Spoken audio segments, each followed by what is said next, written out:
आवाज आ गई रिकॉर्डिंग की? मैम। देवी जी बोल चुकी है, रिकॉर्डिंग स्टार्ट हो चुकी है। Let me share my screen. कुछ बच्चे ड्रॉप आउट हो चुके होंगे तो आने वाले होंगे, आई होप।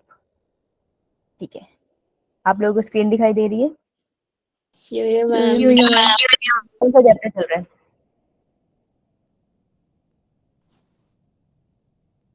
कौन सा चैप्टर चल रहा है? रिप्रोडक्शन इन ऑर्गेनिजम्स, है ना? रिप्रोडक्शन इन ऑर्गेनिज्म वाला हमारा चैप्टर चल रहा है और हम इसका बेसिक कर चुके हैं ना। हम असेक्सुअल रिप्रोडक्शन किस में पढ़ रहे थे? प्लांट्स के अंदर, एनिमल्स, लोअर ऑर्गेनिज्म में पढ़ रहे थे। हाँ, ये योयो वाला बच्चा कौन था? कुछ भी बोलूंगी मान जाएगी ना।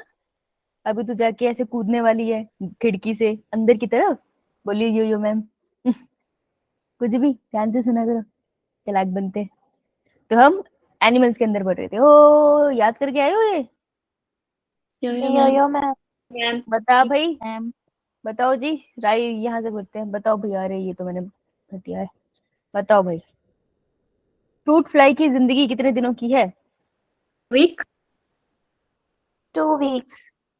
2 वीक्स। फ्रूट फ्लाई का एक और नाम है जो तुम्हारे काम आएगा। फ्रूट फ्लाई को हम एक और नाम से जानते हैं, which is known as drosophila. लिख लो इसे, मिलेनोगेस्टर। ये तुमको बाय हार्ट याद हो जाएगा जब तक तुम्हारी 12th खत्म होगी। अंडरलाइन करो इसको, साइंटिफिक नेम है ड्रोसोफिला मिलेनोगेस्टर। को हम फ्रूट फ्लाई इसलिए बुलाते हैं कि जब भी आप फ्रूट खाते हो, फॉर एग्जाम्पल आप बनाना खाओ, फिर उसको छोड़ दो, उसके ऊपर ऐसे भिनभिनाने से लग जाती है मक्खियां। वो बड़ी वाली मक्खी नहीं जिसके पंख वगैरह आपको अच्छे से दिखते हैं, बिल्कुल छोटी छोटी होती है, जो ना आपको बस भिनभिनाती दिखेंगी पर उसका स्ट्रक्चर सही से समझ नहीं आता। वो फ्रूट फ्लाई होती है। तो फ्रूट्स के ऊपर बहुत जल्दी आ जाती है, इसलिए इन्हें फ्रूट फ्लाई बुलाते हैं। रिसर्च के लिए ये बहुत यूज होती है। इसका जेनेटिक मटेरियल ना बहुत अच्छे से स्टडी हो चुका है, तो रिसर्च फील्ड में इसको बहुत यूज किया जाता है, फ्रूट फ्लाई के जेनेटिक मटेरियल। ठीक है जी। तो ये ड्रोसोफिला मिलेनोगेस्टर है। क्या हुआ, हंस क्यों रही है? अच्छी लगी तुझे ये? घर ले जा। चल अब पढ़ते हैं एलिफेंट। एलिफेंट का कितना होता है? 50 to 70 years. 50 to 70 years. और रोज? 5 to 7 years. तो रोज और एलिफेंट साथ में रख दो तो कितना इजी है ना याद करना। 50 to 7, 5 यहाँ लिख दो, है ना? मैम। देखो, साइज का उम्र से कोई लेना देना नहीं है, ये हमें बताता है crow. Crow is a bird, 15 साल जीता है। Parrot is also a bird, भाई वो 140 ईयर्स जीते हैं। तो पैरट को इज्जत से बुलाया करो, हो सकता है बहुत बुजुर्ग हो, है ना? बोलने वाला तोता देखा किसी ने कभी? मैंने नहीं देखा। अच्छा, हम देख लिया। अरे ये कर रहे थे ना हम लोग। हम पढ़ चुके थे fission, binary and multiple fission. हम पढ़ चुके थे बडिंग। तो बडिंग का मुझे कोई एक एग्जांपल बताओ। Hydra. और वो और वो एग्जांपल बताओ जिसमें मैंने होमवर्क दिया था।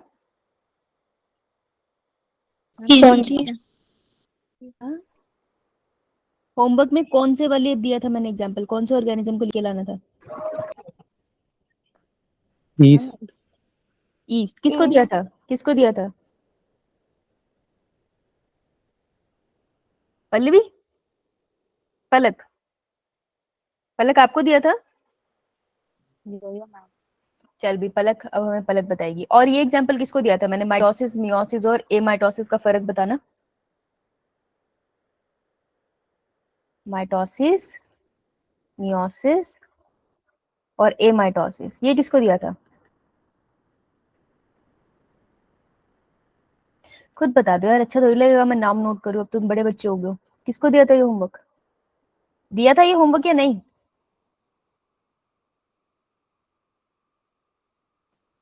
मैम दिया था। दिया था, किसको दिया था? नहीं करके आए तो बता दो, बट बताओ तो सही, किसको दिया था?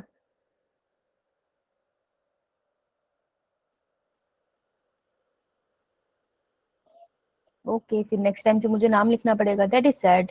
छोटे बच्चे थोड़ी हो मैं तुम्हारा नाम लिखूं। तुम बड़े बच्चों की तरह बता दो तुमने होमवर्क किया नहीं किया, तो हम आगे बढ़े।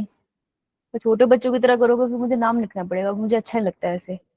तुम अगर ये डिसाइड कर चुके हो कि तुम डॉक्टर बन सकते हो, किसी कॉलेज में जा सकते हो, तो फिर तुम इतने मैच्योर तो हो ना कि खुद से अपनी अकाउंटेबिलिटी ले सकते हो।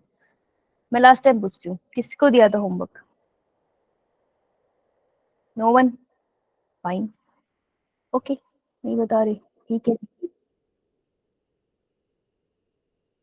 एनीवन जो ये होमवर्क करके लाएगा कल वॉलेंटरीली, उसको इंटरेस्ट हो जानने में माइटोसिस हेमाटोसिस, सबसे पहले हाथ खड़ा हुआ है हमारा नेहा का। नेहा करके आओगी कल? ये मैम मुझे नाम याद रखने की जरूरत है कि कराओगी? कर लेंगे। कर लेगी, और जैसा भी होगा खुद से बताएगी, राइट? ये मैम करके देख लेते हैं हम। चलो जी, हमारी कहाँ गई बच्ची? यीस्ट वाली। चल बेटा बता यीस्ट के बारे में। कैमरा ऑन कर और एक बार दिखा। हाँ तन्वी, कैमरा ऑन करके दिखा तो दे, कहाँ लिखा है?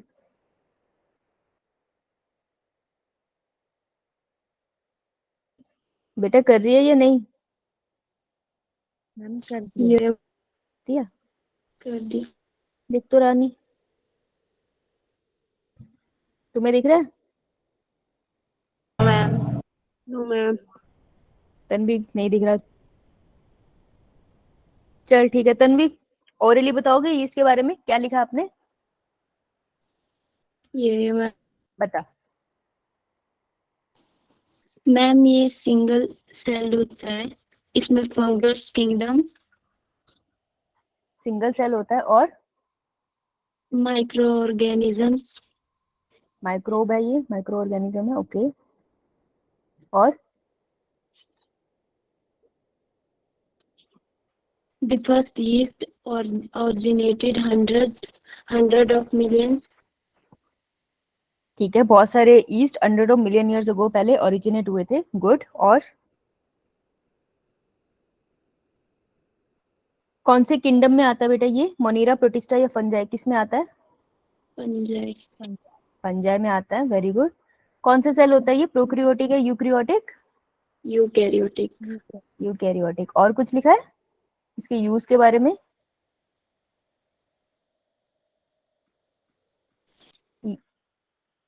नहीं, कोई बात नहीं, चलो अच्छा कोई बात नहीं। पहले वेरी गुड, होमवर्क अच्छा किया उसने, जो मेरे को पॉइंट चाहिए थे वो लिख के आया, गुड गुड, शाबाश। चलो कौन है ये? हरीश। हाँ हरीश बता। गुड बेटा। हाँ हरीश बोलो। नहीं बोलोगे, ओके। सो शाबाश बेटा, बहुत अच्छा होमवर्क किया तूने। चल अब इसमें मैं थोड़ा सा और ऐड कर दूं।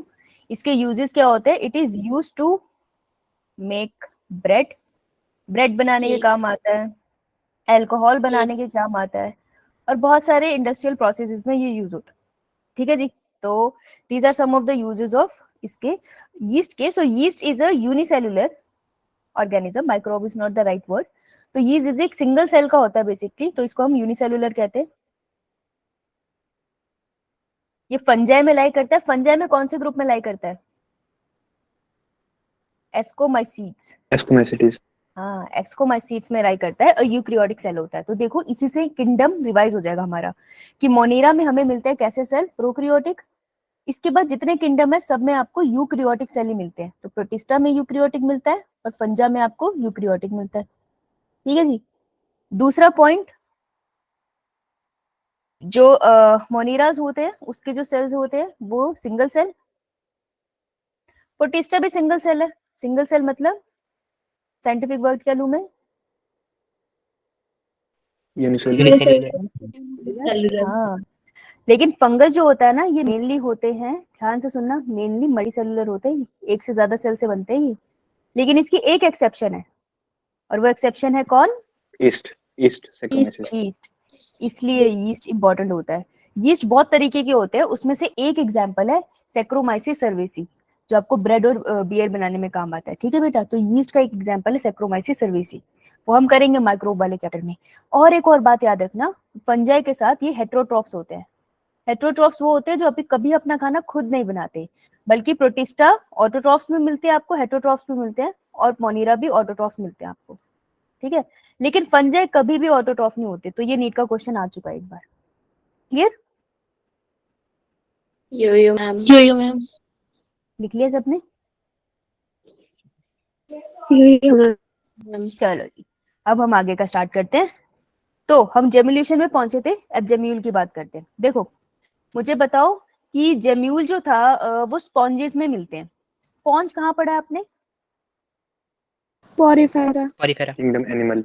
और पॉरीफेरा किसमें पढ़ा है? वेरी गुड, किंगडम एनिमल में, Kingdom animal. Animalia, kingdom animalia. Very good, शाबाश, बहुत बढ़िया, बहुत बढ़िया, बहुत बढ़िया। राइट, तो स्पॉन्जेस उसके अंदर पड़ा है। तो देखो स्पॉन्ज बढ़िया से पानी में था, खुश था अपनी जिंदगी में, लेकिन सडनली कोई प्रलय आ गई। मान लो जहाँ स्पॉन्ज लगा था वहां पे पास में कोई वोल्केनिक इरप्शन हो गई, तो सारा गरम गरम लावा पानी में आया, पानी का एनवायरनमेंट खराब हो गया, टेम्परेचर बिगड़ गया। तो अब स्पॉन्ज को पता है कि वो मर सकता है, पॉसिबिलिटी है कि यार उसको दिख रहा है टेम्परेचर बदल रहा है, मेरे बचने के चांसेस कम है। तो स्पॉन्ज क्या कहता है? वो कहता है मैं खुद को ना बचा नहीं पाऊंगा, लेकिन मैं आने वाली जनरेशन को बचाऊंगा। कैसे? वो ऐसे स्ट्रक्चर बना लेता है जिन स्ट्रक्चर को वो ऐसे ही पानी में छोड़ देगा। वो खुद मर जाएगा लेकिन वो स्ट्रक्चर को छोड़ देगा। जैसे मैं स्पॉन्ज हूँ, तो मैं तो खुद को नहीं बचा सकती, लेकिन मैंने अपनी बॉडी के अंदर ऐसे सर्कल बना लिए हैं जिनके अंदर कुछ सेल्स हैं जो मैंने ऐसे छोड़ दिए पानी में। जब पानी का टेम्परेचर और इन्वायरमेंट बिल्कुल ठीक हो जाएगा, तब वो छोटे छोटे स्ट्रक्चर जर्मिनेट कर जाएंगे और पूरा स्पॉन्ज बना लेंगे। समझ रहे हो तुम? तो इसको कहते हैं असेक्सुअल मोड ऑफ रिप्रोडक्शन। और वो जो छोटे छोटे सर्कल स्पॉन्ज ने छोड़े थे उसे हम कहते हैं जेम्यूल्स। ये बात समझ आई थोड़ी सी? देखो करती हूँ, देखो gemmulation is a form of asexual reproduction. तो जेम्युलेशन का मतलब होता है असेक्सुअल रिप्रोडक्शन का एक फॉर्म है जिसमें जेम्यूल बनते हैं। तो gemmulation is formation of gemmules. Gemmules को बनाना ही जेम्युलेशन होता है। और जेम्यूल्स क्या होते हैं? स्मॉल स्मॉल स्ट्रक्चर्स होते हैं। कैसे स्ट्रक्चर्स होते हैं? एसेक्सुअल स्ट्रक्चर्स होते हैं। देखो अब देखो कुछ स्पीशीज में मिलते हैं आपको। It involve the formation of gemmule. Gemmule क्या होता है? यहाँ पे लिखा है they are small cluster of cells. तो देखो ये है स्पॉन्ज के सेल, ध्यान से देखना, इसे हटा देती हूँ। तो बेटे स्पॉन्जेस के सेल है, सेल 1 2 3 4, बहुत सारे सेल्स है। ये वाले सेल्स जो है ना, ये छोटे छोटे सेल्स, इनके पास ताकत है कि जब कंडीशन सही होगी ना तो ये पूरा स्पॉन्ज बना देंगे। तो ये छोटे छोटे स्पॉन्ज से सेल्स को, उनके गुच्छे को ये प्रोटेक्टिव लेयर में कवर कर देता है। स्पॉन्ज ऐसे ऐसे प्रोटेक्टिव लेयर लगाता है। वो कहता है प्रोटेक्टिव लेयर इतनी स्ट्रांग नहीं है, तो मैं इसमें छोटे छोटे से ना कांटे से लगा देता हूँ। इन छोटे छोटे कांटे लाइक स्ट्रक्चर को हम बुलाते हैं, जो कैल्शियम से बने होते हैं, इन्हें हम बोलते हैं स्पिक्यूल्स। तो ये सारे सेल्स एक कवरिंग में है जिसके आसपास ऐसे पूरे तुम कह लो छोटे कांटे लगे हुए हैं जो स्पिक्यूल्स कहलाते हैं, जो कैल्शियम से बने होते हैं। इस पूरे स्ट्रक्चर को हम बुलाते हैं जेम्यूल। ठीक है जी, और इसकी फॉर्मेशन को हम जेम्युलेशन कहते हैं। तो स्पॉन्ज ये छोटे छोटे जेम्यूल बनाता है जिसमें वो अपने सेल्स को रखता है। वो खुद मर जाता है लेकिन ये स्ट्रक्चर सरवाइव कर जाते हैं। स्पिक्यूल्स ना अंदर टेम्परेचर की वेरिएशन को या किसी भी हार्मफुल चीज को जाने नहीं देता। तो जब टाइम आता है ना अच्छे वाला, तो ये सारे सेल्स बाहर निकल के आते हैं और नए स्पॉन्जेस को जन्म देते हैं। समझ में आया? तो gemmule are produce by the parent sponge. Parent sponge बनाएगा और इसके पास कलेक्शन ऑफ सेल्स होता है इंक्लूडिंग स्पेशलाइज्ड सेल्स जो न्यू स्पॉन्ज को जन्म दे सकते हैं। तो ये कैसा दिखता है? पेज चेंज कर दूं? ये देखो ये ऐसा दिखता है। ये सारा ये पूरा का पूरा एक जेम्यूल है। पहली चीज तो ये इसके अंदर आपको देखो कितने सारे सेल्स दिख रहे हैं, सारे सेल्स है। उसमें से एक सेल का नाम आर्कियोसाइट्स लिखा हुआ है। ये सारे सेल्स है और इसके आसपास आपको स्पिक्यूल्स दिख रहे हैं, है ना? ये इसका मोड ऑफ असेक्सुअल रिप्रोडक्शन है कि इसके थ्रू ये अब रिप्रोड्यूस कर जाएगा। So gemmules are release into the environment. पानी में छोड़ देता है उन्हें और ये डॉर्मेंट स्टेज में रह सकते हैं। डॉर्मेंट स्टेज क्या होता है? What is dormant? Adverse condition. नहीं, बिल्कुल नहीं। Adverse condition is unfavourable condition. ठीक है, एडवर्स कंडीशन बोला ना तूने, तो एडवर्स कंडीशन है मतलब जो भी कंडीशन मुझे चाहिए वो बहुत खराब है, तो इसको अनफेवरेबल कहेंगे किसी के लिए, एक ही बात है। तो अनफेवरेबल कंडीशन में तो जेम्यूल बनते हैं। ये तो एनवायरनमेंट है, समथिंग रिलेटेड टू एनवायरनमेंट। मैं पूछ रही हूँ डॉर्मेंट क्या होता है? कभी नींबू खाया? नींबू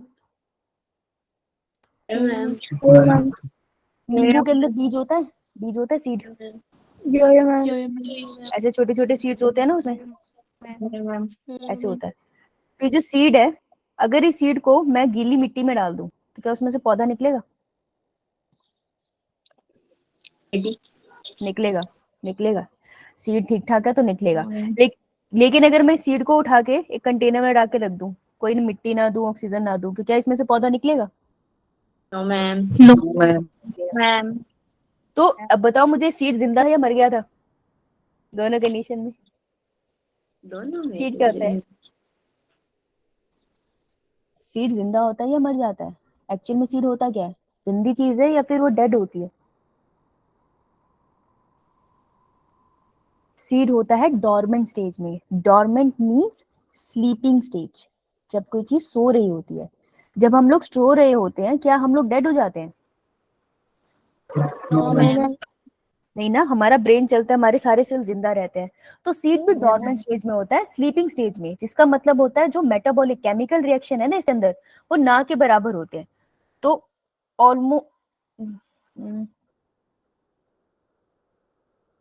almost no metabolic reaction. Metabolic reaction chemical reaction body के, ये RXN मतलब होता है रिएक्शन। या नोट्स में लिख लेना, पेपर में मत लिख के आना। Inside cell. तो जब भी किसी सेल के अंदर कोई मेटाबॉलिक रिएक्शन नहीं होता ना किसी स्ट्रक्चर के अंदर, तब हम उसको डॉर्मेंट कहते हैं। ठीक है, तो सीड्स ना डॉर्मेंट स्टेज में होते हैं। जैसे तुम उसको अच्छा एनवायरनमेंट देते हो, मिट्टी दो, सूरज की किरणें दो, पानी दो, तो वो ग्रो कर जाता है। और जब तक उसको अच्छी कंडीशन ना मिलते तो वो वैसे ही रहता है डॉर्मेंट। तो स्लीपी स्टेज बोलते हैं। ये बात समझ आई? मैम। तो कई अगर मैम पूछे अगर कोई, हाँ बोल बोल। इसी सीड को कंटेनर से निकाल के, मतलब कंटेनर 2-3 दिन कंटेनर में रखने के बाद अगर मिट्टी में लगाएं तो लग जाएगा? हाँ, क्योंकि वो सो रहा था ना, तूने जगा दिया। Yes. अगर उस सीड में कोई डिफेक्ट नहीं है तो वो लग जाएगा। अगर उसमें कोई अंदर से कोई डिफेक्ट हो तो ही नहीं लगेगा। नहीं तो सीड्स देखो कितने पुराने पुराने होते हैं। तुम पैकेट में भी तो लेके आते हो, पैकेट में सीड होते हैं, वो भी तो, हाँ, तो वो डॉर्मेंट स्टेज में होते हैं, सो रहे होते हैं। मिट्टी में जाते ही वो जिंदा हो जाते हैं। ठीक है, मतलब उठ जाते हैं, उठ जाते हैं, सो रहे होने से उठ जाते हैं। तो देखो जेम्यूल भी ना डॉर्मेंट होते हैं। ऐसा नहीं है कि स्पॉन्ज ने जेम्यूल निकाला और उससे ऑर्गेनिज्म आ गया। वो जेम्यूल तब बनाता है जब हार्मफुल कंडीशन है, तो जेम्यूल सोता रहता है। जेम्यूल कब रुकता है? जब उसको सही एनवायरनमेंट मिलता है, पानी का टेम्परेचर सही है, ऑक्सीजन सही मात्रा में अवेलेबल है, न्यूट्रिएंट्स है पानी में, तब वो फिर एक्टिवेट हो जाता है। तो जेम्यूल डोर्मेंट स्टेज में बहुत सालों तक रह सकता है। फॉर एग्जाम्पल, जैसे मान लो ये रिवर था, मस्त पानी था, ओशियन लेते हैं, रिवर क्यों लेंगे, ओशियन था, यहाँ पे जेम्यूल बन गया, ये पड़ा मेरा जेम्यूल, ठीक है जी, बन रखा है मजे से। अब इसका जो टेम्परेचर है, लेट से फॉर एग्जाम्पल 5 ईयर्स तक खराब ही रहा, तो 5 ईयर तक जेम्यूल मरेगा नहीं, वो डोर्मेंट स्टेज में सोता रहेगा, इधर उधर तैरता रहेगा। फिर जैसे ही 6th ईयर आया, 6th ईयर में बिल्कुल सही हो गया टेम्परेचर, तो अब जेम्यूल को रियलाइज हो गया कि अब माहौल सही है। अब जेम्यूल क्या करेगा? अब जेम्यूल जर्मिनेट कर जाएगा। ओके, तो यही बात वो यहाँ कहते हैं that gemmule can remain dormant for extended period. काफी देर तक वो डोर्मेंट स्टेज में रह सकता है, मतलब सोता रहेगा, अंटिल फेवरेबल कंडीशन ना आ जाए। समझ में आया? मैम। तो इस डोर्मेंट को अंडरलाइन कर लो, ये इंपॉर्टेंट वर्ड है। ठीक है जी। अब देखो अडेप्टेशन क्या होती है। पहले जब 6 बजे क्लास नहीं होती थी तो तुम लोग जनरली क्या करते थे?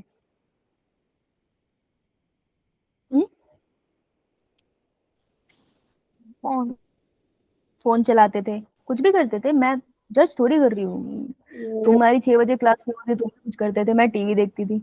और बताओ? सोए हुए होते स्कूल हैं। का काम सोए हुए होते थे, स्कूल का काम कर रहे होते, सब अलग कर रहे थे ना। फिर एक दिन क्लास लगनी स्टार्ट हो गई, है ना। पहले दिन तुमको थोड़ा और लगा होगा, बैठना पड़ेगा उठ के, कैमरा ऑन करने को बोले, दीक्षा कह रही है मेरे को मुंह धोना पड़ता है ना। बाकी जनता तो बैठी है, मैम मैं तो मुंह धो के बैठी हूँ, है ना। तो अब तुमको टेबल पे बैठना ही पड़ता है, घर वालों को पता है क्लास है, लेट के ऐसे मस्त ले नहीं सकते क्लास। कुछ बच्चे अभी भी लेटे होंगे वैसे, मुझे पूरा विश्वास है ना। गाने सुन रहे हो तुम, नो मैम। है ना। कुछ बच्चों का डीजे चल रहा है। अरे मैम आवाज मधुर नहीं है, लेकिन हमारे यही डीजे है, हम गाने सुनते वीडियो देखते हैं, घर वाले समझते पढ़ते हैं। तुम वही बच्चों जो किसी दिन मुझसे पिटोगे। No ma'am. तो अब तुमने क्या किया? अच्छा, तब तुमने क्या किया, धीरे धीरे टाइम के साथ एडजस्ट कर लिया ना क्लासेस के साथ। धीरे धीरे टाइम आएगा जब 6 बजे तुम कहीं भी होगे ना, तुमको याद आएगा हमारी क्लास होती थी। वो टाइम आएगा जब अगले साल अप्रैल में हम लोग बैठे होंगे, तो तुमको याद आएगा 6 बजे क्लास होती थी हमारी, है ना। फिक्स हो जाएगा टाइम। तुम किसी की शादी में होगे तब भी याद होगा, यार अब मैं रसमलाई खा रही हूँ, वैसे मैं पढ़ रही होती थी। राइट। तो इसको कहते हैं अडेप्टेशन। तो देखो, gemmule formation is an adaptation for spongy. Spongin में हमेशा से नहीं होगा। स्पॉन्जिस ने देखा कि जब खतरनाक एनवायरनमेंट आता है मेरी तो नस्ल ही खराब हो जाती है, तो उसने क्या करा, जिम्यूल बनाना स्टार्ट कर दिया। तो जिम्यूल फॉर्मेशन उसकी बॉडी में एक अडेप्टेशन है हार्श कंडीशन को सर्वाइव करने के लिए।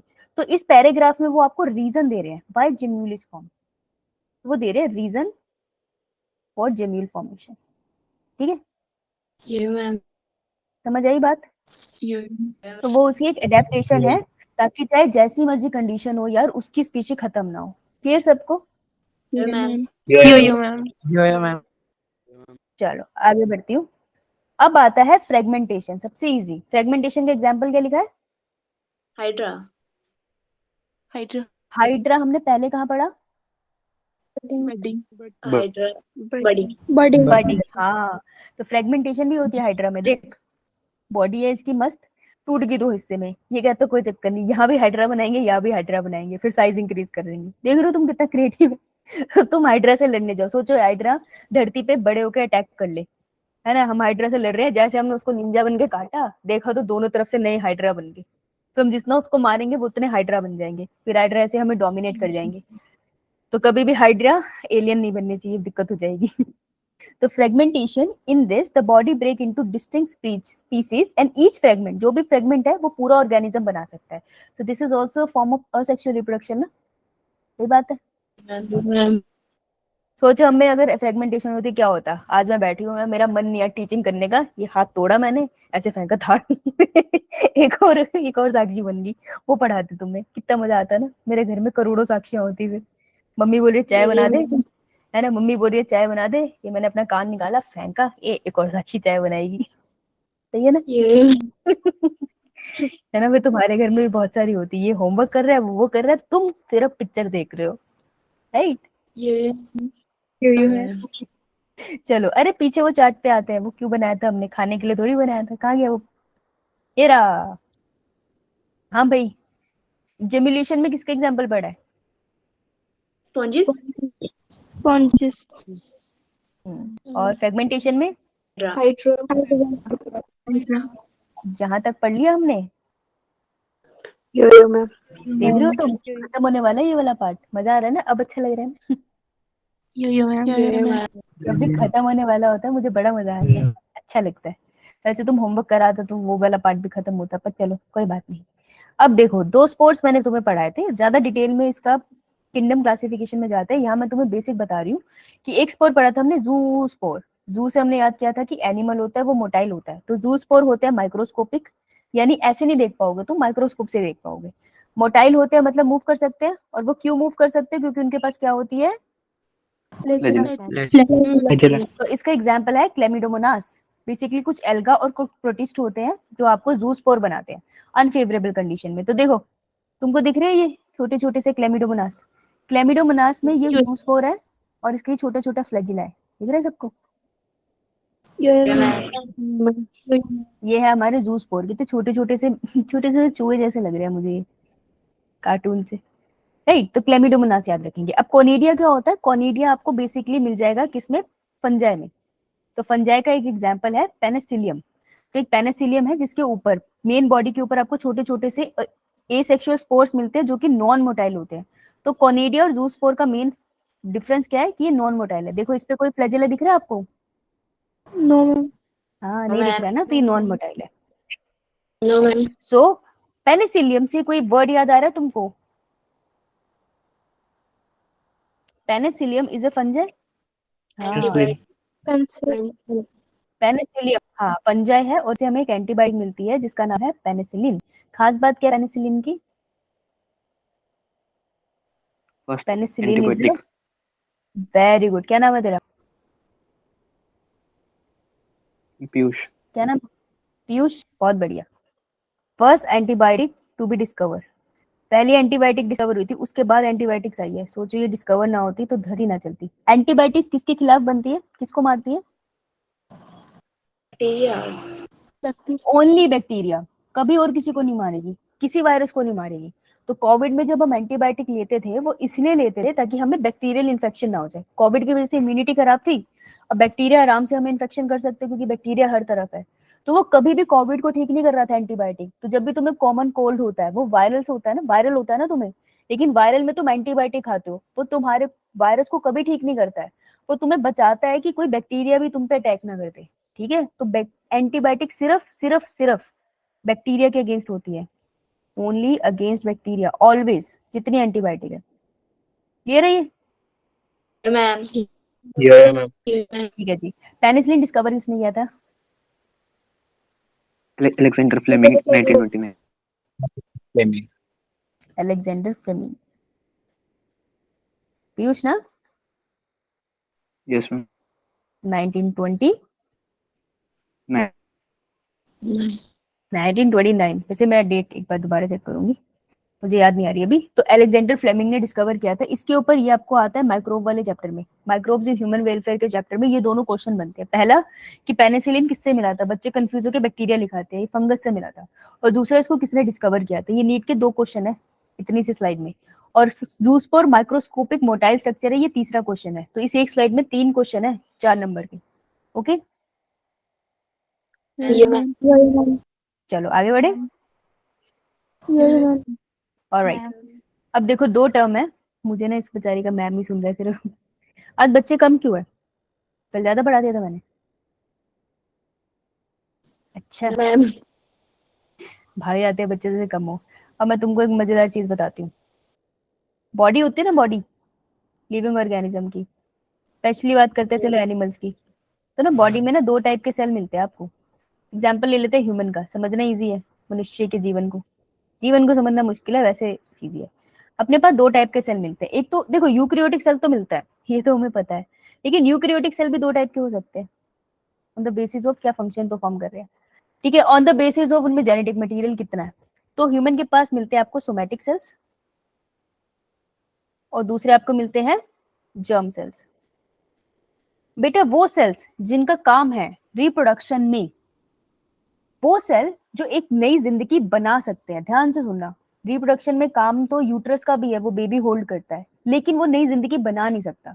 तो वो सेल जो नए ऑफस्प्रिंग को जन्म दे सकते हैं, उनको हम कहते हैं जर्म सेल।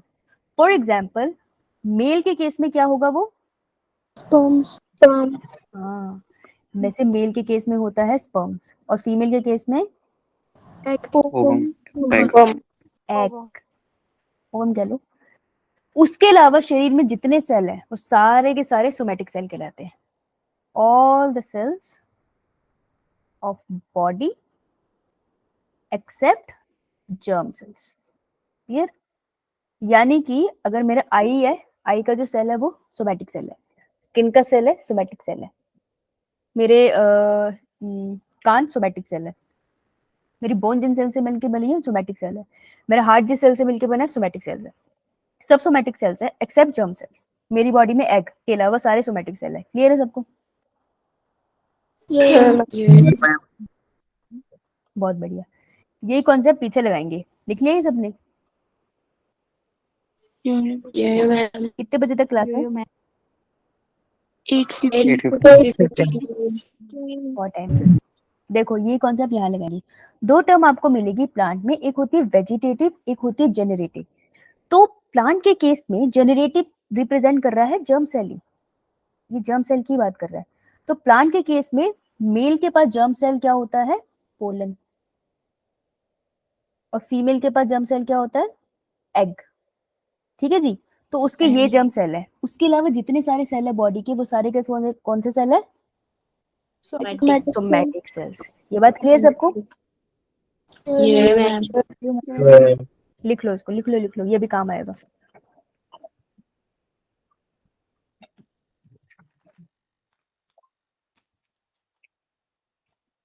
ठीक है जी, आइए चलते हैं। तो अब एक टर्म आती है वेजिटेटिव प्रोपिगेशन और वेजिटेटिव प्रोपिग्यूल्स। तो देखो अब हम किसकी तरफ मूव कर रहे हैं? अब हम जा रहे हैं एसेक्सुअल रिप्रोडक्शन। हमने पढ़ लिया लोअर ऑर्गेनिज्म में, अब हम पढ़ेंगे किसमें? प्लांट्स में। प्लांट्स में एसेक्सुअल रिप्रोडक्शन को ना अलग नाम से बुलाते हैं, हम इसको बुलाते हैं वेजिटेटिव प्रोपिगेशन। ठीक है जी, ये क्लियर? यो मैम। अब हमको ये समझना है वेजिटेटिव प्रोपेगेशन क्या है। तो मैं आगे जा रही हूँ और देख रही हूँ वेजिटेटिव वर्ड का क्या मतलब था। देखो सोमैटिक सेल। सेक्सुअल। हाँ सोमैटिक सेल था, वेजिटेटिव का मतलब सोमैटिक सेल था। तो देख अगर ये प्लांट है बेटा, प्लांट की बॉडी में अगर मैं पॉलन वगैरह कुछ नहीं है यहाँ पर या एग नहीं है यहाँ पर, तो प्लांट की बॉडी में क्या होता है, स्टेम होता है। यो मैम। उसकी बॉडी से लीफ निकलते हैं, यो मैम। लीव्स भी है, उसके पास रूट्स होती है। यो मैम। छोटे से छोटे प्लांट के पास रूट्स तो होती है।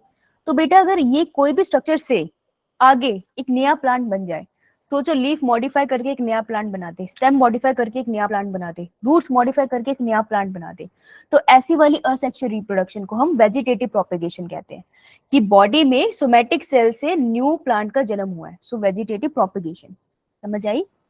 यो मैम। तो फॉर्मेशन of new plant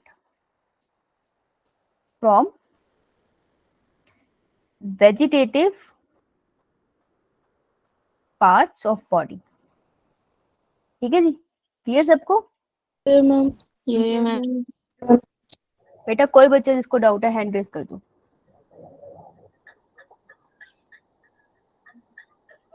अच्छा भाई हैंड रेज करने को बोला, माइक चलाने को नहीं बोला था मैंने। विनिका अच्छा डाउट है तो पूछ, नहीं तो फिर माइक बंद कर लेना। अच्छा अब देखो ये कौन सा पार्ट है, हो सकता है ये लीव हो सकता है ये स्टेम हो सकता है ये रूट हो। तो जोन सा भी पार्ट नए प्लांट को जन्म देता है उस पार्ट को हम इंडिविजुअली बुलाते हैं वेजिटेटिव प्रोपेग्यूल। ठीक है, तो मैं लीफ अगर नए प्लांट को जन्म दे रही है तो मैं कहूंगी दिस स्पेशलाइज, सारे लीफ जन्म नहीं देंगे, कुछ कुछ होते हैं प्लांट्स के अंदर। तो कोई प्लांट है जिसका लीफ नया प्लांट बना रहा है, तो मैं कहूंगी ये स्पेशल वाला जो लीफ है ना, मैं इसको बुलाऊंगी वेजिटेटिव प्रोपेग्यूल। ये बात समझ आई। ठीक है, तो जैसे अगर मैं प्लांट हूँ, ठीक है, और असेक्सुअली रिप्रोड्यूस कर सकती हूँ मैं, तो मैं प्लांट हूँ और असेक्सुअली रिप्रोड्यूस करती हूँ, तो मेरे ये जो असेक्सुअल रिप्रोडक्शन है मैं इसको बुलाऊंगी वेजिटेटिव प्रोपेगेशन। अब मैं प्लांट हूँ, मेरे लीफ सिर्फ ये लीफ मॉडिफाई होके नए प्लांट को जन्म दे सकता है, तो ये जो लीफ है ना मैं स्पेशली इसको बोलूंगी तू वेजिटेटिव प्रोपेग्यूल है। क्लियर। मतलब हम सिंगल पार्ट को बोल देंगे। हाँ उस पर्टिकुलर सिंगल पार्ट को बोलेंगे। मैम चल बहुत बढ़िया। अब यही बात मैं यहाँ बता रही हूँ, वेजिटेटिव प्रोपेग्यूल नहीं है, ये वर्ड गलत है। यहाँ क्या लिखना है आपने, लिखो ऊपर वेजिटेटिव प्रोपेगेशन। ठीक है, so vegetative propagation is the production of offspring from vegetative propagules in plant. और वेजिटेटिव प्रोपेग्यूल क्या होती है, वो छोटे यूनिट जिससे वेजिटेटिव प्रोपेगेशन होती है। तो डेफिनेशन इंग्लिश में सही एक्सप्लेन नहीं करती, इसलिए मैंने पीछे समझा दिया था। तुमको समझ आ गया क्या हुआ यहाँ। चलो जी बहुत बढ़िया। अब पढ़े इसको वेजिटेटिव प्रोपेगेशन को। तो इसका भी चार्ट बना लेते हैं जैसे पीछे बनाया था। देख वेजिटेटिव प्रोपेगेशन स्टेम से हो सकती है, लीफ से हो सकती है और रूट से हो सकती है। लेकिन जो रूट है ना वो आपके सिलेबस में नहीं है नीट की, ठीक है, स्कूल के भी। तो रूट नहीं है इसलिए हम इसके बारे में पढ़ते नहीं है। तो आपको कौन सा पढ़ना है, स्टेम और लीफ ही पढ़ना है सिर्फ। क्लियर। यो मैम। खुश हो गई ये खुश हो गई, ये खुश हुई है ना अभी, है ना, है ना सच्ची ना, खुश हुई थी ना। फिर उसकी खुशी सूर्य शुक्र है रूट्स नहीं करने। अब देख जो स्टेम है ना अलग अलग तरीके से मॉडिफाई होती है और नया प्लांट बनाती है। तो स्टेम कभी कभार अंडरग्राउंड स्टेम में चेंज हो जाती है, एरियल, सब एरियल और बुलबिल ऐसे वर्ड्स आते हैं। अभी यहाँ पे मत देख, यहाँ पे कौन सा समझ आएगा, लेकिन हम इसको जैसे आगे करेंगे तो उसको टिक मार्क करते रहेंगे। ठीक है, फटाफट खत्म हो जाएगा। चले आगे, उतार लिया ये। आपको ब्लू कलर दिख जाता है ना स्क्रीन पे। ठीक है,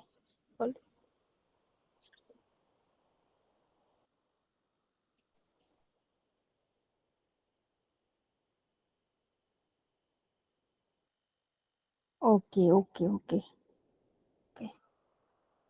चलिए आइए। तो हम स्टार्ट करते हैं किससे, तुमने तो बना लिया ना चार्ट, बताओ सबसे पहला स्ट्रक्चर कौन सा। The ground stem. हाँ, अंडरग्राउंड स्टेम। तो देखो अंडरग्राउंड स्टेम क्या होती है, ये देख, ये थी हमारी प्यारी स्टेम, सब भूल जा अभी, ठीक है जी। ये थी हमारी प्यारी प्यारी स्टेम। स्टेम ने सोचा ये है मेरी सॉइल, क्या बनाते हैं, साथ साथ बनाएंगे, मजे से पढ़ेंगे इसको, है ना, बोर तो ऐसे भी हो जाते हैं थोड़ा थोड़ा एंजॉय कर लेते हैं कि सॉइल है। स्टेम कहती है ना ना मैं तो छुपने जा रही हूँ। वो कहती है कि न्यूट्रिएंट बहुत है सॉइल में, यार इतने सारे न्यूट्रिएंट का मैं क्या करती हूँ, चलो मैं इसको सेव कर लेती हूँ, जैसे घर में करते हैं ना, घर में मम्मी पापा भाई बहन कोई सेविंग करता होगा, तो स्टेम भी वैसी है, कहती मैं ना थोड़ी सेविंग कर लेती हूँ, लेकिन मैं सेविंग करूंगी छुपा के करूंगी, क्योंकि उसको पता है किसी और ने देख लिया तो चोरी कर लेगा, ठीक है, जैसे तुमने देख लिया तो तुम खाने के लिए पैसे निकाल लोगे, मम्मी दे दो, तो मम्मी ना छुपा लेती है वो पैसे, ये छुप मेरे को इकट्ठे तो करने देंगे नहीं, है ना, लेकिन चावल और आटे के डब्बे में मिल जाएंगे, ढूंढना ढंग से लेकिन पूछ के लेना भाई। तो स्टेम क्या करती है, अंडरग्राउंड चली जाती है, ठीक है, अंडरग्राउंड जाती है, और स्टेम के जो एजेस होते हैं ना, बिल्कुल टिप होती है, वो क्या करती है, वो स्वेल हो जाती है, और स्वेल करके ना खाना स्टोर कर लेती है अपने अंदर, ठीक है।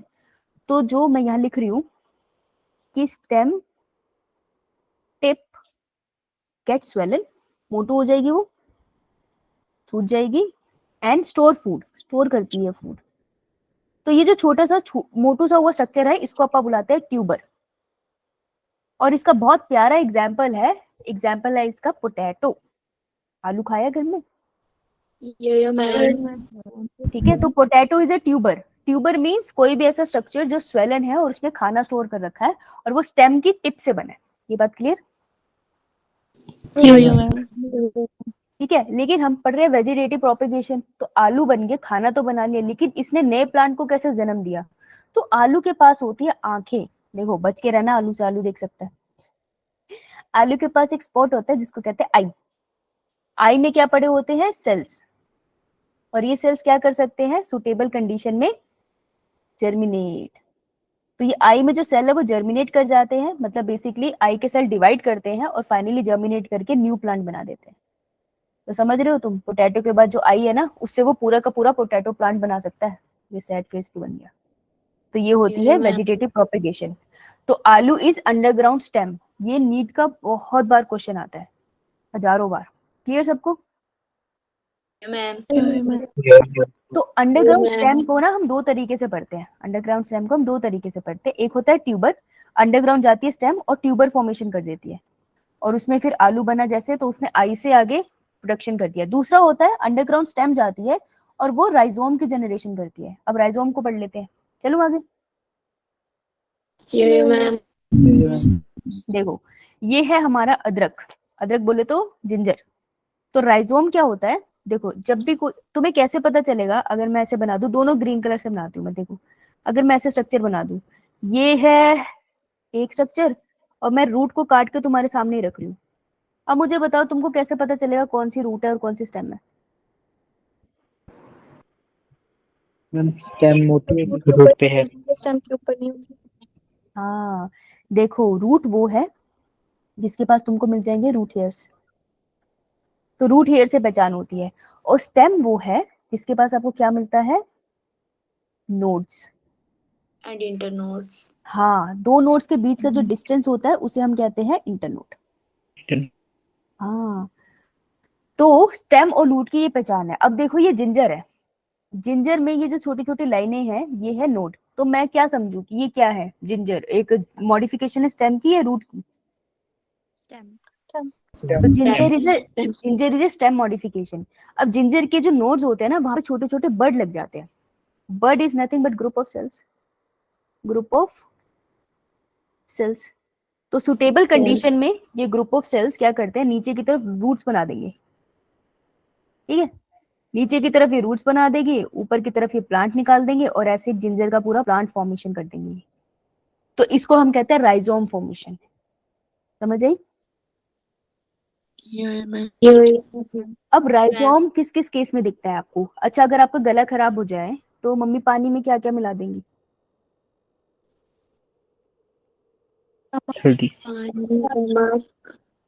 उसको उबालेंगे। हाँ, काढ़ा बनाते हैं ना, काढ़ा, काढ़ा पिया होगा तुम लोगों ने, है ना। तो काढ़े में जर्नली डलता है, जिंजर डलता है उसमें जर्नली, और उसमें टर्मरिक भी डलता है, थोड़ा सा उबाला जाता है, नहीं तो दूध में टर्मरिक मिल जाएगा आपको, ठीक है जी। और वो कौन सा फ्रूट है जो हर रोज रोज ही आ रहा होता है घर में, 12 महीने आता है? बनाना। हाँ। बनाना और वो गर्मियों में कौन सा जूस है जो हमें रोज पीना पसंद है? गन्ना। हाँ, गन्ने का, है ना? तो हम कैसे याद रखेंगे? हर रोज रोज आपको एक इंडियन हाउस होल्ड में अदरक तो मिल ही जाता है, आपको हल्दी भी इंडियन हाउस होल्ड में मिल जाती है। हर रोज हम गर्मियों में गन्ने का जूस पीते हैं और हमें हर हर महीने बनाना भी मिल रहा है। तो राइजोम से हर रोज रोज, राइजोम से रोज वर्ड याद रखना और उसके साथ ये 4 एग्जाम्पल हो जाएंगे। मैम। तो एग्जाम्पल्स के साथ ना हमेशा कोई कहानी डाल लिया करो, फिर चीजें आसान हो जाती है। Okay, ma'am. चलो अब यही बात मैं तुमको इंग्लिश में पढ़ाती हूँ। That buds are the eyes, potato के पास आंखें हैं, be careful, of the potato tuber. हाँ, पोटैटो ट्यूबर है, तो ये आईज है इसकी, और देखो ये जर्मिनेट हो रही है, तो यहाँ से छोटा सा प्लांट निकला। तुम आलू रख लो घर में 1 हफ्ते के लिए, अगर मम्मी वो पकाए ना, तो तुम देखना उसके आई से ऐसे छोटे छोटे ग्रीन कलर के स्ट्रक्चर निकलने स्टार्ट हो जाते हैं। मैम। अदरक को भी रखो, अदरक को भी अगर रखोगे सूटेबल, वैसे अदरक ना सूख जाता है जल्दी, लेकिन अदरक को थोड़ा मिट्टी में डाल दो, फिर निकाल के देखना तो तुमको ये रूट्स निकली हुई दिखेगी। ठीक है, मैम। चलिए आगे चलते हैं। अब हमने बता दी है आपको अंडरग्राउंड स्टेम। इधर आओ भाई। अंडरग्राउंड स्टेम के अंदर आपने 2 एग्जांपल क्या क्या पढ़े? 2 टाइप के अंडरग्राउंड स्टेम मॉडिफिकेशन है, एक था ऊपर दूसरा राइजोम। राइजोम। मॉडिफिकेशन का नाम है ये। अब इसके अंदर एग्जांपल बताओ। ट्यूबर में एग्जांपल है पोटैटो, पोटैटो, और राइजोम में जिंजर,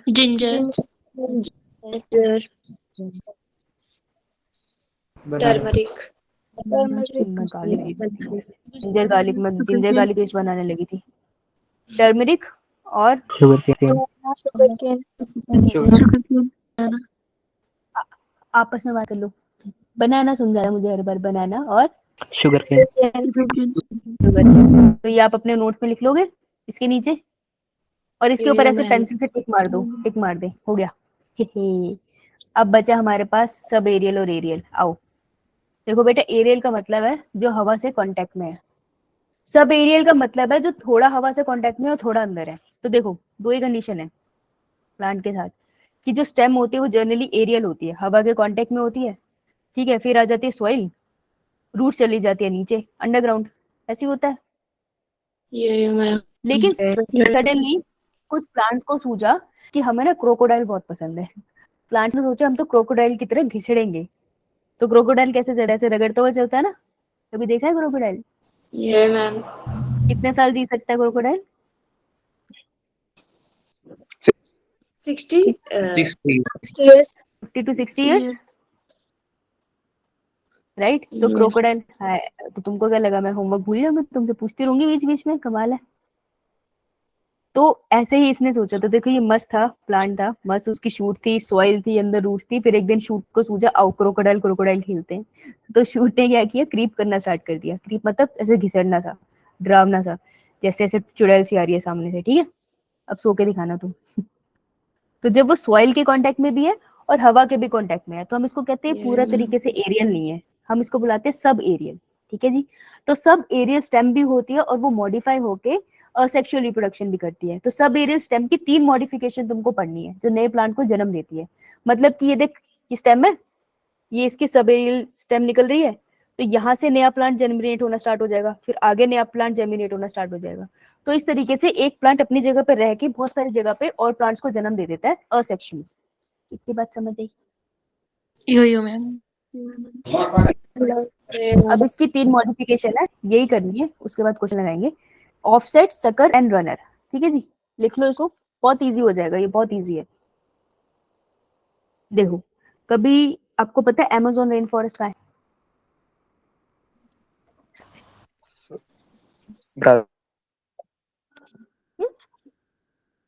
मेरे घर में तो नहीं है। Brazil, America. America, east west north south, south America में है यार अमेज़न। South. क्या हो गया ये जनता को, क्या हो गया? अमेज़न नहीं पता? लंग्स ऑफ दी वो कहते हैं अर्थ, इनको इतने घने होते हैं। तो अमेज़न में ना जितनी रिवर्स देखोगे ना, जनरली हर रिवर के ऊपर ना आपको ये हरे रंग का पौधा मिलेगा, फैला हुआ है पूरी तरीके से, बहुत सुंदर है देखने में। ये हरे रंग का जो प्यारा सा पौधा है इसका नाम है इकॉर्निया, और इसको हम बुलाते हैं वाटर हाइसिंथ। इस पे आएंगे नीट में, इकोलॉजी में भी बहुत क्वेश्चन। इसी को हम टेरर ऑफ बंगाल भी कहते हैं, क्योंकि हमने यह किया था, वाटर हाइसिंथ को बंगाल में ले आए थे और वहां पे हमने इसको किस पानी में डाल दिया था, फ्रेश वाटर। ये क्वेश्चन है इसका नीट का, फ्रेश वाटर में हमने इसको फ्रेश वाटर में डाला। ये असेक्सुअली रिप्रोड्यूस करता है ऑफसेट के थ्रू, अभी ऑफसेट बताया नहीं मैंने। ये इतनी जल्दी रिप्रोड्यूस करता है कि बंगाल के पानी में ये पूरा फैल गया, तो मछलियों को इसने ऑक्सीजन की अवेलेबिलिटी नहीं दी, सारी ऑक्सीजन इसने खुद के पास रख ली, इतना ज्यादा फैल गया तो वहां की मछलियां मरने लगी। इसलिए हम कहते हैं टेरर ऑफ बंगाल। बंगाल में एकदम टेरर क्रिएट कर दिया था एक पौधे ने। सोच रहे हो तुम, प्लांट कितने खतरनाक हो सकते हैं, समझ आई? अब देखो ऑफसेट क्या होता है, तो ना इस पिक्चर को तो बाद में करेंगे, इधर देखते हैं, यहाँ बनाती हूँ मैं। तो ये था वाटर हाइसिंथ का ब्यूटीफुल सा लीव्स, इसका ब्यूटीफुल स्ट्रक्चर, बहुत प्यारा होता है देखने में, सोना सोना सा। ठीक है जी, अब इसकी स्टेम है, स्टेम ना ऐसे रगड़ने लग जाती है, क्योंकि इसको मैंने बोला ना इसको क्रोकोडाइल बनना था, तो ऐसे रगड़ती रहेगी। फिर जहां पे इसका नोड आएगा ना, ये आ गया इसका नोड, जहां पे इसका नोड आता है ना उसी टाइम भी ये क्या करती है, उस नोड की, ये वाटर प्लांट है पहले बता दूं, ठीक है, तो जहां पे इसका नोड आता है वहीं से ये रूट निकालनी स्टार्ट कर देती है, नीचे रूट्स निकालेगी, और जैसे ही रूट्स निकल गई ऊपर इसने स्टेम निकालना है, और इसके बाद इसने नया प्लांट को जन्म दे देना है। तो ये होगी ना असेक्सुअल रिप्रोडक्शन स्टेम की मॉडिफिकेशन से, हुआ कि नहीं? और ऐसी ये करती चली जाएगी। तो इसको हम कहते हैं, ये जो स्ट्रक्चर है जो इनको कनेक्ट कर रहा है आपस में, इस स्ट्रक्चर को हम कहते हैं ऑफसेट। याद रहेगा?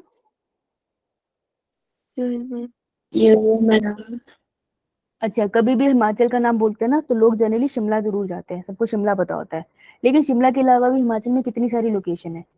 तो सोचो तुम घूमने गए हो और तुम बिल्कुल ऐसी लोकेशन पे चले गए हो जहाँ जनरली कोई जाता नहीं है, तो ऐसी वाली लोकेशन को ना हम पता है क्या बोलते हैं इंग्लिश में, हम उन्हें बुलाते हैं ऑफ बीट लोकेशंस। हाँ, तो देखो अगर हम यहाँ बैठे हैं और सडनली हम लोग अमेज़न के लिए निकल जाए तो वो ऑफ बीट लोकेशन हो जाएगी ना, है ना? हमारा कोई लेना देना नहीं था वहां से।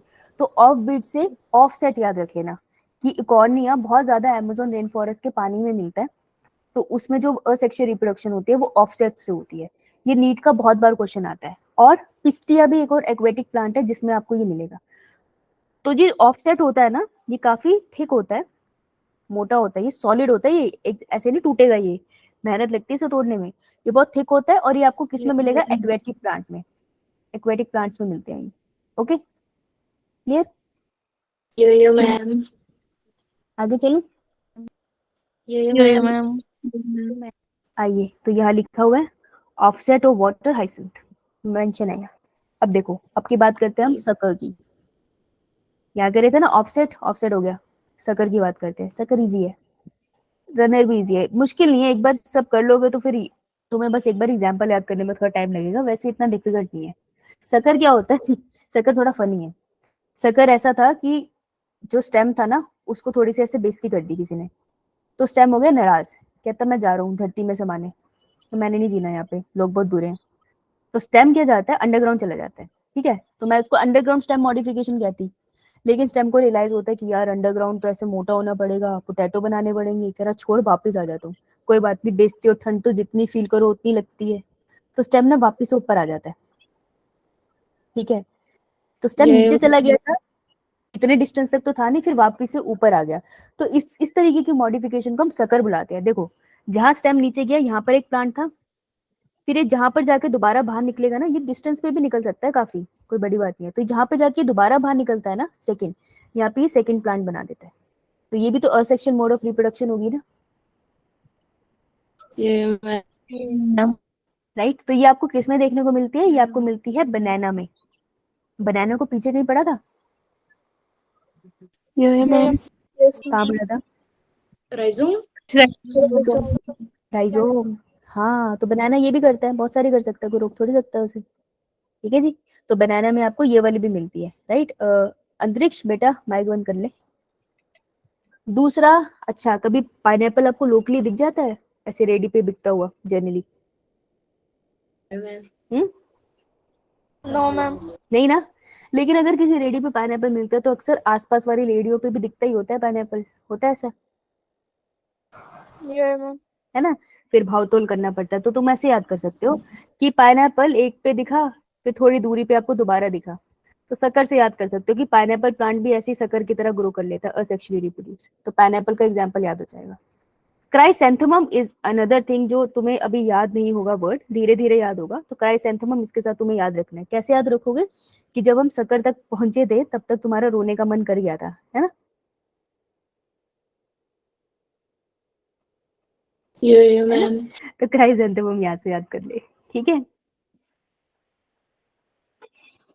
चल आगे करूं। Yeah, ma'am. चल इसका लास्ट पार्ट करिए, फिर क्वेश्चन कराऊंगी, रोना नहीं, अभी लास्ट है। रनर। अच्छा, रनिंग करने हम किस पे जाते हैं? अगर हम कहते हैं ना सुबह सुबह नंगे पैर कहाँ पे रनिंग करो तो अच्छा होता है सेहत के लिए? ग्रास। Grass. हाँ, तो रनर हमें किससे याद रहेगी? ग्रास से। तो ग्रासेस में आपको रनर मिलते हैं। रनर क्या होते हैं? मॉडिफाइड स्टेम ही होती है। तो स्टेम वही सरफेस पे से क्रीप कर रही है।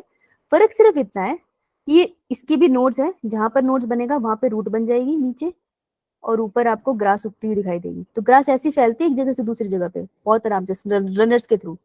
लेकिन अब ऐसे ही वाटर हाइसेंथ में नहीं होता था, ऑफसेट में, याद है? उसमें भी तो ऐसे जाता था ऑफसेट, जहाँ पे नोड होती थी नीचे रूट बनते थे, ऊपर प्लांट बन जाता था। तो फर्क क्या है इसमें? फर्क ये है कि ये जो रनर होता है ना, दिस इज अ रनर, जो रनर होता है ना वो होता है थिन, वो था थिक ऑफसेट। और जो रनर होता है ना वो टेरिस्ट्रियल प्लांट में मिलेगा आपको। तो ग्रासेस पानी के अंदर नहीं, ये टेरिस्ट्रियल वाली ग्रासेस की बात हो रही है। तो जो टेरिस्ट्रियल है उनमें रनर मिलेगा, जो एक्वेटिक है उसके अंदर आपको ऑफसेट मिल जाएगा। Clear? Yeah, ma'am. Yeah, ma'am. चलो क्वेश्चन करें।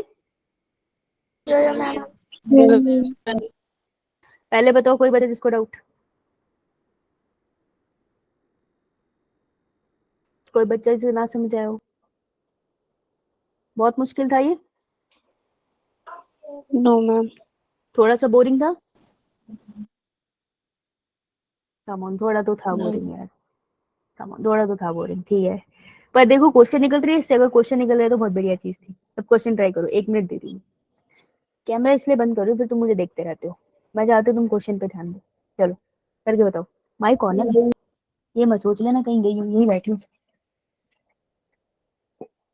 नजर तुम्ही पे है मेरी, 34 बच्चे। क्वेश्चन का आंसर भेजना अपने ग्रुप में, चैट में। 45 सेकंड्स मिलेंगे आपको इस सवाल के लिए। अरे वाह, आंसर तो धड़ाधड़ आ रहे। नाइस। Option C. अनीशा बेटा क्या समझ नहीं आया?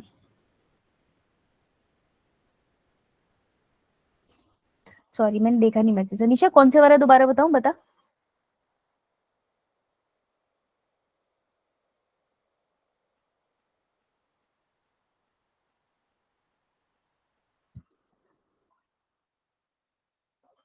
ओके, अपना रनर, रनर वाला।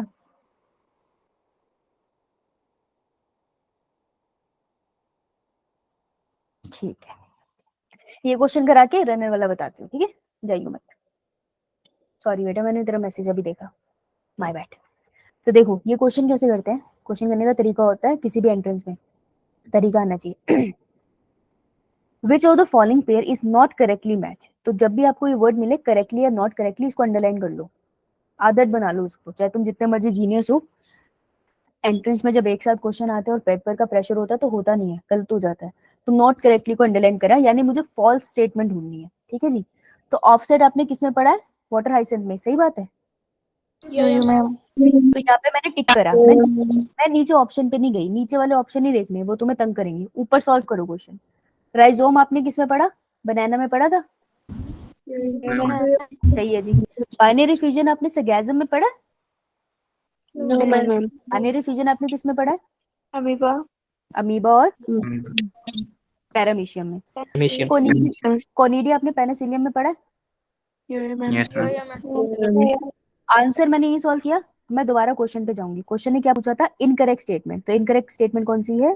थर्ड वाली। तो मेरा आंसर होगा सी, ठीक है। तो आपको आंसर निकालने के बाद क्वेश्चन में चेक जरूर करना है कि कौन क्या पूछा उसने, करेक्ट या इनकरेक्ट। ये बहुत जल्दी से गलती हो जाती है करेक्ट और इनकरेक्ट की। समझ में आया कैसे करना है? यो मैम। ठीक है जी, तो आंसर है इसका सी। एक मिनट के लिए पीछे आते हैं। हाँ, तो अनीशा देखो, ग्रासेस है, ये ग्रास लगी है, तो ग्रास की जो स्टेम होती है ना, ये सॉइल है, ठीक है। तो ग्रास की जो स्टेम होती है वो सॉइल के पैरेलल से चलने लग जाती है ऐसे, ठीक है, आराम से चल रही है। फिर जैसे ही नोड बनता है ना उसमें, जिस भी पॉइंट पे, क्योंकि स्टेम में हमेशा नोड बनता है, तो स्टेम है, स्टेम में जैसे ही नोड बनता है उसी टाइम वो वहां से रूट्स निकाल देती है, और वो रूट्स निकालती है और ऊपर से वो क्या निकाल देती है, नई स्टेम। तो देखो ये नई स्टेम, ये नई स्ट्रक्चर बन गया ग्रास का, ठीक है। तो ये नया प्लांट बन गया, तो एक प्लांट से दूसरा प्लांट बन गया। इसको हम कहते हैं असेक्सुअल रिप्रोडक्शन, और किसकी मदद से बना है, स्टेम की वजह से बना है। तो इस वाली स्टेम को हम नया नाम देते हैं, इसे हम बुलाते हैं रनर। तो ग्रासेस रनर से आराम से रिप्रोड्यूस करती है। और रनर होते कैसे हैं, ये बहुत ही थिन होते हैं। अगर तुम कभी ग्रासेस को ऐसे खींच के देखना, ऐसे लंबे लंबे से रनर्स तुम्हें मिल जाएंगे, थिन होते हैं, इजीली टूट जाते हैं। और ये आपको कहाँ मिलते हैं, टेरेस्ट्रियल प्लांट में मिलते हैं, ठीक है जी। तो ये था एग्जाम्पल रनर का, समझ आ गया। यो मैम। अभी टाइम है, अभी टाइम है, एक और क्वेश्चन करा दूं। यो मैम।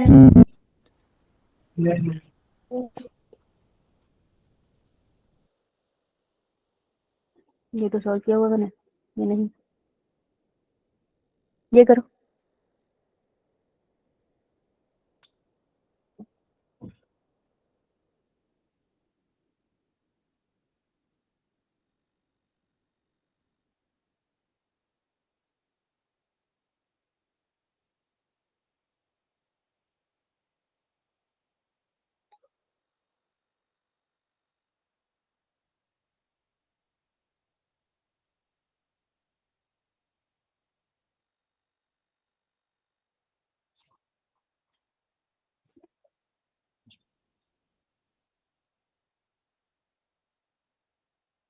ओके,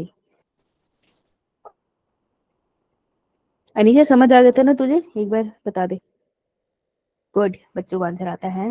देखो, जेम्युलर स्पेशलाइज रिप्रोडक्टिव स्ट्रक्चर जो आपको किसमें मिलते हैं, स्पॉन्ज में। It's correct answer. Good, nice. किसी को कोई doubt? No ma'am. No ma'am. No ma'am. ठीक है बेटा, तो फिर हम मिलते हैं अगली क्लास में। तब तक के लिए आपको मैं ये प्रेजेंटेशन भेज